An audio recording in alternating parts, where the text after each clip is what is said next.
Uy, mga aspiring fish farmers!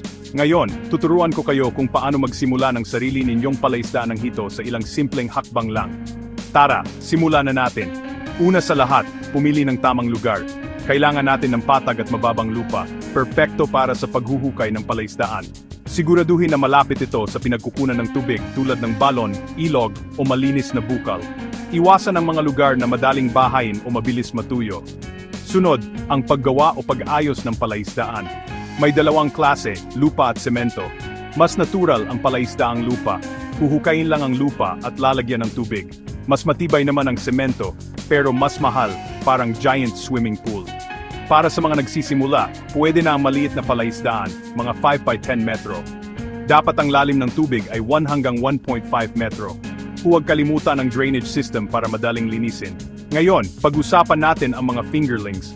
Maliliit na hito na mga 2 to 3 inches ang haba. Bumili sa mga certified hatcheries para siguradong malulusog. Sa bawat metro kwadrado, pwede kang maglagay ng 20 to 30 fingerlings. Bago ilagay ang fingerlings, ihanda muna ang tubig. Linisin itong mabuti. Kung tubig mula sa balon ang gagamitin, i-aerate ito ng 1 to 2 araw para mawala ang chlorine. Dapat nasa pagitan ng 6.5 at 8.5 ang pH level. Oras na para magpakain. Simulan sa pelletized feeds. Pakainin sila ng 2-3 beses sa isang araw. Pagkalipas ng 2 buwan, pwede mo nang palitan ng mga scrap foods o formulated feeds para makatipid. Bantayan ang iyong palaisdaan.